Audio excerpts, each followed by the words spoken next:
Hello. Oh, it does work. All right. Are we on? Yeah. We're Hey, on? good party, man. Nice. Yeah. Nice crowd. Good job, Patrick. Thank you very much. Is the audio a little better now? Boom, boom, boom. All right. Hey, good.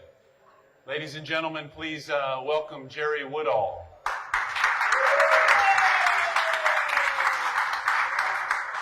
Hey, it's an honor to be here with you. Thanks It's so fun much. for me, too. Hey, can you take us down memory lane a little bit? For those of you who don't know Jerry Woodall, hey, if you have a phone, can you hold that phone up for me? Can you take your phone out of your pocket? Can you hold your phone up for me? Yeah, your phone would not be. Yeah, that's right. Say thank you, Jerry. Thank you. Two of Jerry's devices, including two that led to Nobel Prizes, are sitting in that device that you hold right now. Jerry's devices, including the red LED and the Hetero, that's the key word. Something. What was Heterojunctions. Heterojunctions. That's it. What is a heterojunction? Transistors. It's a transistor. Tell me the story. How did you invent this thing? So two different kinds of semiconductors. Oh, people didn't get it. Okay. Yeah, look over there. So I was telling someone earlier about it. Turns out it's a very simple concept. All those devices that you use every day that are made of semiconductors are great except for one thing. Their surfaces really suck. Yeah. And what happens is, if I want to make a photonic device, or any devices where these carriers that are giving you electricity are near, they fall into surface states, so you don't get any light, you don't get any detection, you just get a piece of crap. And so I lucked out and found a way of getting rid of those surface states. So it enabled everything you have out there in the way of compound semiconductors. Of course, I have to cope with the fact that the silicon business is about $300 billion right now, but my stuff led to $30 billion a year, and I'm very happy about that. $30 billion a year. Billion, with a B. With a B. Yeah, it's a big B, not a little B. Right. And how many patents do you have right now? Or how many have you About written? 450, I think, something like that. That's crazy. Thank you very much. We appreciate everything you do. So tell us, a little bit about your history. What did you invent all this stuff in your garage? Were you doing it in Steve Jobs' I was voted the most likely to not succeed in my class. Which class was that? High school. Yeah, sure. They voted. And it went downhill from that when I went to MIT. It even got worse. But I discovered, what the hell, I could do stuff in the lab, so you got all this stuff now. Now, you did this at IBM. Right. How long were you there? 31 years. And I'm still only 29. You're a good-looking 29, too, baby. You look great. So you're at IBM for 31 years. 31 years. And then what happened? Bottom fell out. Oh, yeah, sure. We were all there. U.S. tanked and it went to the Pacific Rim. You should know that. And then you end up on your own. So I decided, I'll just head off to university for the storm centers, and I've enjoyed that ever since.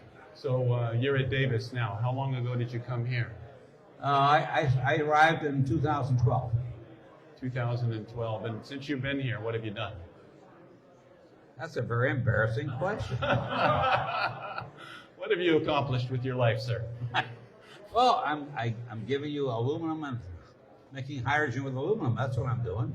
Hydrogen with aluminum. Right. Tell me about this. You take the oxide off of aluminum and dip it in water, and you get hydrogen. You have a what? Simple. But the secret sauce. Yeah. That's what you want to know.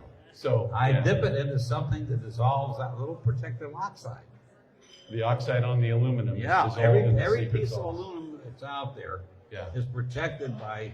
You've heard of the word nanometer, right? Nanometer. Right. Yes. So there's about 40 nanometers of aluminum oxide on every piece of aluminum. Yeah. And that's why you make boats out of it that don't sink.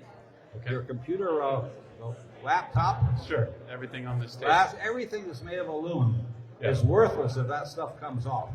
And you make it come off on purpose. But it's called corrosion if you're doing science. Oh, okay. But if you want to go into business, it's called dissolving it to make into gallium to make split water with it to make hydrogen. So you worked with this guy, Tom Rowley, Yes. over here. There's And my CEO. what did you two invent together? What we got together? What did you invent together? What did you create? Oh, so we would create our little company. It would start out being called Hydro Aluminum. Now it's WRT LLC, thanks to you. We have the Alobe guys in the room. Where are my Alobe guys? Is Alobe around? Hey, get me some geniuses over here so that Jerry recognizes them. Hey, where are my geniuses in the room? They'll be around soon. Tell me about Alobe. Tell me what you're thinking about here. What do you see today? What do you see coming? Okay, so what I've been doing most of my life, because I came out of IBM, is I like to do engineering and science that's going to do something. Yeah. So I don't like to work on anything that doesn't become global. I've been fairly successful at that for a while. A little bit. So the idea is there's lots of aluminum. Yeah. I can recycle it by smelting it. There's a lot of smelting plants in the world. And then what? So we can make enough hydrogen to start really impacting the world's need for energy. But don't we already have a way to make hydrogen? Yeah, we take aluminum, dissolve it into gallium, Sure. and then we add water. Yeah. And what are your goals for your technology? So you have the creation of hydrogen. Okay, so the goals of my creation of technology Yeah. What do you want to is do? to see my students get rich. See your students get rich. If there's a student in this room who would like to be rich, will you please throw your hand in the air? Oh, yes, there are some of them right there. We have some latent heat battery technology coming out of your portfolio. Also, right. Tell us about that a little bit. Yeah, the idea there is to find a material that has a temperature range that's useful, that when you melt it requires a fair amount of energy, but when it freezes, it gives the energy back out, so you can use it when the sun doesn't shine. So you get a melt battery. it when the sun's out, and you freeze it at night. And it's different than lithium ion.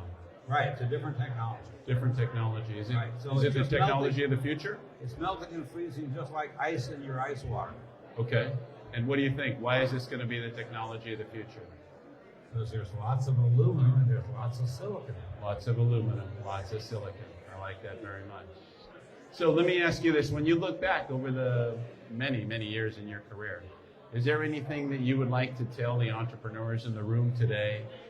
Something that you wish you had known? How many companies have you started over the years? What, half a dozen at least, right? About 6 so far. Yeah.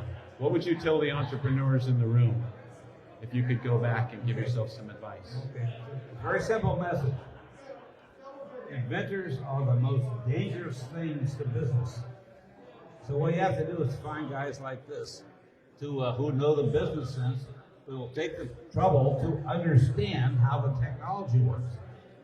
The worst thing you can do is to get a business manager who doesn't understand what you're doing. So, if you're an inventor, get a business manager who understands you. I'm the What you're doing. CTO, he's Yeah. the CEO, Right. but he knows enough about the technology to speak in public and get it right. Nice, nice. So you heard it from Jerry Woodall, ladies and gentlemen. Thank you very much. Hey, thank you, Jerry. It's good to have you.